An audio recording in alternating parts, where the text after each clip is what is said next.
The suitcase was almost full. Ren stared at it from the edge of his bed. He had spent years at Silver Crescent Academy. He had friends here, memories here. And Kale. Ren closed his eyes. That was the problem. Everything reminded him of Kale. The rooftop, the library, the lake, the rainy afternoon when Kale had given him his jacket, the Moonlight Festival, their first almost confession, and the words Kale had said only days ago. I want you. Ren's heart twisted. If you really wanted me. His voice disappeared into the empty room. He couldn't finish the sentence. Leaving. Before sunrise, Ren quietly carried his suitcase through the academy corridors. He didn't tell Mira. He didn't tell anyone. He couldn't bear the questions. Especially not the one she would ask. Are you really leaving because of Kale? Ren reached the main and walked outside. Kale. Kale woke with an uneasy feeling. He immediately reached for his phone. No messages. He dressed quickly and headed toward Ren's room. He knocked. Nothing. Ren? Silence. Kale opened the door. Empty. His heart dropped. The bed was neatly made. The books were gone. His heart immediately recognized the voice. He slowly turned. Kale stood several meters away, breathing heavily. Ren's fingers tightened around his suitcase handle. Kale. Kale walked toward him. You're leaving. Ren looked away. Yes. Why? You know why? No, I don't. Ren laughed quietly. You always say that. Kale's expression tightened. Ren, don't do this. Do what? Walk away without telling me what's happening. Ren looked at him. That's exactly what you've been doing to me. Kale went silent. Ren's voice shook. You kept secrets. You made decisions without me. You let your family decide your future while telling me that you wanted me. I told you I'm fighting them. But you didn't tell me how. Kale stepped closer. I'm trying to figure it out. Without me, because I don't want you hurt. Ren's eyes flashed. And what if I don't care? Kale stopped. Ren continued. What if I want to decide whether I'm willing to face it? Kale's voice became softer. Ren, I love you. Kale froze. Ren swallowed.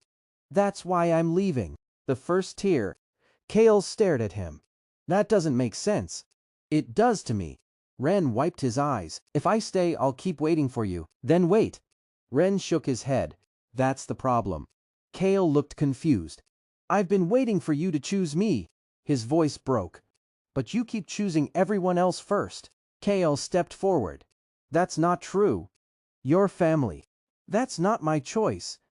Your secrets. Because I was trying to protect you. Lucian. Kale froze. Ren immediately regretted saying his name. You still think this is about Lucian? Ren looked away. Ren noticed, for some reason, seeing Kale react that way almost made him smile. Lucian approached. I thought you were leaving this afternoon. I changed my mind. Kale looked between them. You knew. Lucian hesitated. Ren immediately understood. Kale's jaw tightened. You told Lucian before you told me? Ren's expression hardened. You weren't exactly easy to talk to. Lucian stepped between them. Enough. Kale glared. This isn't your business. Actually, it is. Kale stared at him. Lucian sighed. Because both of you are making the same mistake. Neither spoke. Kale thinks protecting Ren means keeping him away from danger. Lucian looked at Ren. And Ren thinks leaving will make the pain disappear.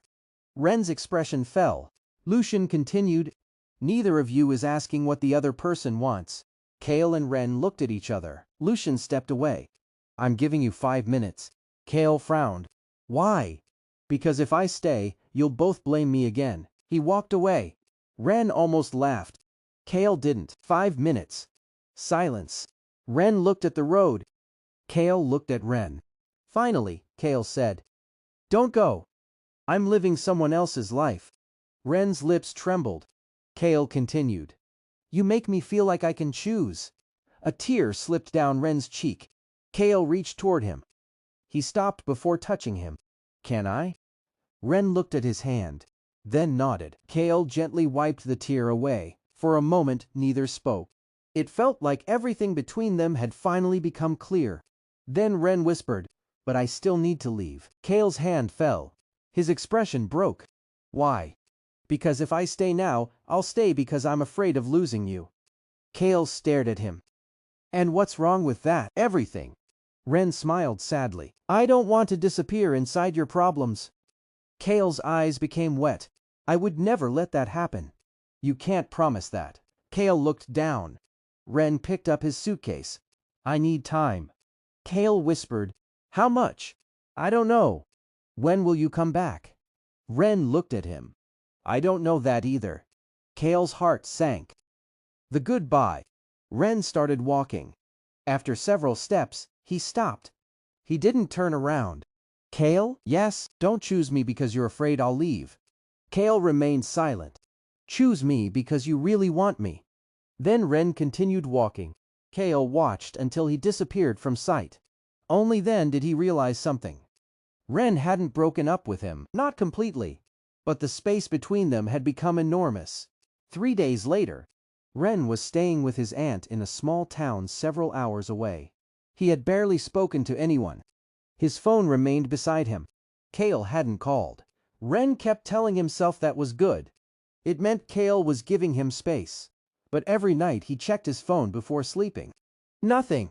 On the 4th night, Ren finally became angry. Fine. He threw the phone onto the bed. Then it vibrated. Ren froze. One message from Kale. I found out who my family chose. Ren's heart stopped. Another message arrived. It's Lucian's family. Ren stared at the screen. The room suddenly felt cold. A third message appeared. And there's something else you need to know. Ren's hands began shaking. He opened the message. Nothing. It had been deleted. Ren immediately typed, what else? No reply. He waited. 5 minutes. 10. An hour. Nothing. Back at Silver Crescent, Kale stood alone outside the academy. Lucian approached. You told him? Kale nodded. Not everything. Lucian's expression darkened. You have to. I know. Kale. I said I know. Lucian looked at him. Your father isn't going to stop at an announcement. Kale's eyes narrowed. What do you mean? Lucian hesitated. Then he handed Kale another document. Kale opened it. His face went pale. Where did you get this? My father. Kale read the first line. Then the second. Then the third. His hands began trembling. This wasn't simply a political arrangement. There was a reason his family had chosen Lucian's clan. And Ren was somehow connected to it. Kale looked toward the dark academy windows. Lucian. What? Kale's voice was barely audible. If my father finds out what Ren really is. Lucian's expression changed. Then we have a bigger problem than the bond. Kale folded the document. We have to find Ren. Miles away, Ren sat beside the window. He looked down at his phone. Still no reply. Then his phone suddenly rang. Unknown number. Ren hesitated. He answered. Hello? A cold voice spoke. Are you Ren? Who is this? A pause. Then, someone who knows exactly why Kale's family is afraid of you. Ren's blood ran cold. What? The call ended. Ren stared at the phone. Outside, thunder rolled across the night sky. And for the first time, Ren wondered if his relationship with Kale had never been an accident at all. Maybe the moon hadn't brought them together by chance. Maybe someone else had. To be continued.